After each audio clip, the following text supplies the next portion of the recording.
Magandang buhay, maayong adlaw na naman po sa inyong mga palangga ko. Ayan, nandito na naman po ang inyong lingkod, Triple C Cooking, at maghahatid na naman po tayo sa inyo ng masarap na recipe at swak na swak ngayong tag-init at swak na swak ito pang negosyo, diba? May dessert ka na, may income ka pa. Kaya naman mga palangga, kung gusto niyo pong mapanood kung paano ko po ginawa ang creamy buko pandan dessert natin, ano pa bang inaantay nyo? I-watch nyo na ang full video at palambing naman, pa-subscribe naman ang aking YouTube channel at please click the notification bell para updated kayo sa aking mga uploads. Ayan, kaya arat na, i-watch na natin ang full video.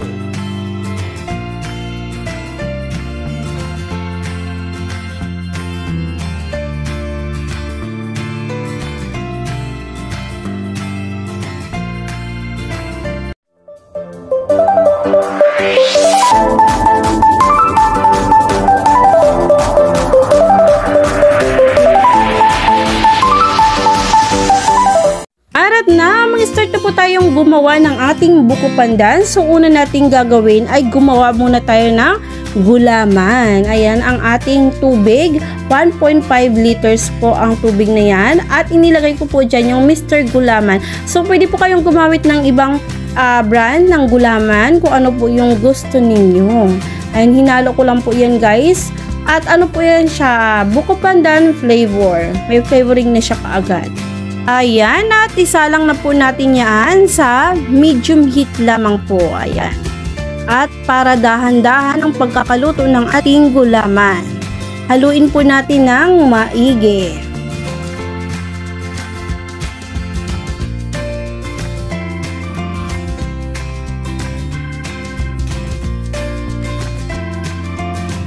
Haluin natin yan hanggang sa kumulo. Ayan, kumulo na guys. Kapag ganyan na po ay kumulo na, pwede na po natin yan hanguin.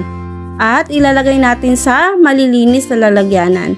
So, dahil marami po akong mga ganito or tub, ayan, dyan ko po ilalagay ang ating nilutong panggulaman. Ayun. Ayan, mainit-init pa. Kapag lumamig na yan guys, ayan, titigas na siya at magiging gulaman na.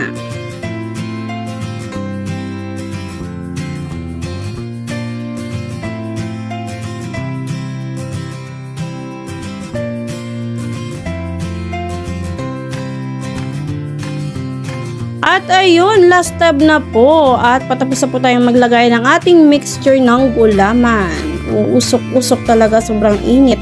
Kaya naman, ayan, tapos na. At isisit aside po natin yan. Papalamigin po natin hanggang sa bumuo po yung ating gulaman. So, ayan yung ating kaserola dahil magluluto po tayo ng sago. Yun.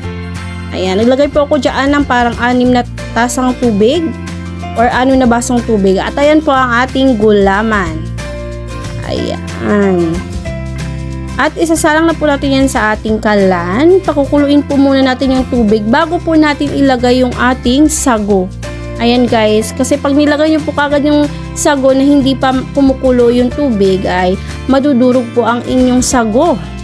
At haluin po ninyo yan mga palangga. Ayan. Kailangan po ay hindi po siya tinitigilan ng paghalo guys kasi ano po, bumubuo-buo po siya. Ayan, kailangan haluin ng maigi.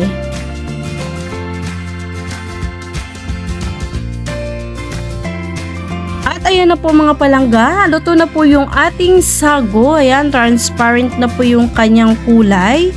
Kaya naman, patayin na po natin yung ating kalan at i-drain na po natin yung tubig ng ating sago at iset aside po natin. So this time ay mag-prepare po tayo ng ating cream para sa ating buko pandan. Ayan po ang ating mga ibang ingredient. Ayan, cowbell condense at cowbell ibap, 2 lata at 1 latang condense. Ay, 2 lata pala ang ginamit ko. Char. At 1 Alaska cream at syempre yung ating makapuno. Char, buko po yan. Ayan na, at ang ating cheese, syempre. Ayan, so isit aside po muna natin yan at yukuha tayo ng ating lalagyan. Ayan ang ating Tupperware. At ilalagay po natin dyan, syempre, yung ating buko. Diba, napaka-easy lang. Matrabaho lang naman po dyan mga palangga ay ang gulaman at ang sago. Pero may nabibili naman yan sa palengke kung hindi po kayo marunong magluto ng gulaman or ng sago. Ayan, nilagay na natin yung ating buko, nilagay natin yung ating cream at ang ating evaporated milks. At yung ating condensed milk. Ayun, ang sarap niyan mamaya, lalo na pag malamig na. Pag matikman mo yan, siguradong lalamig ang mainit mong ulo. Ayan, 2 condensed milk po ang ginamit natin. Tignan ko lang kung hindi yan magsarap at creamy. Very easy lang ito mga palangga gawin, kaya nyo po yan gawin. So ayan, na-mix po natin ng maigi yung ating mga milk and cream. So ilagay na po natin yung ating mga hiniwang gulaman. Ayan, hiniwa ko lang po yan ng cubes. Ayan, na medyo malalaki. Ayan. At i-mix lang po natin ng mabuti. Mamaya biglang dami niyan pag nailagay natin lahat ng gulaman, pati yung sago. Yun. Diba? Very easy lang gawin. At napakatik at napakalapot ng ating cream. So, ayan, ilagay na natin yung ating sandamukal na sago.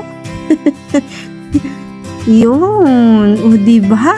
Pwede na lantakan. Pero syempre, di ba mga palangga, mas masarap pag malamig. Ayan, so ilagay na po natin yan sa ref at mamaya po ay ipapak po natin yan dahil paninda ko po yan. Ayan, at pag post ko po niyan ay sold out agad. Ayan na po ang ating mga paninda. Syempre, naghiwalay tayo ng pampatakam ko sa inyo. Ayan, kita nyo ba yan? Lamig kayo guys. At swak, napakainit ng panahon. Kita nyo ba yung tirik ng araw? Ayan o. Ang init-init nung time na yan. Kaya naman naisipan kong gumawa ng buko pandan. So, ayun. Lamig kayo guys. Higop lang ng higop sa ating malamig at makremang buko pandan. Ayan, thank you so much guys sa inyong panonood ng aking YouTube channel. Ayan, sana patuloy niyo po akong suportahan. Patuloy niyo po suportahan ang aking YouTube channel. Thank you so much po. Bye-bye!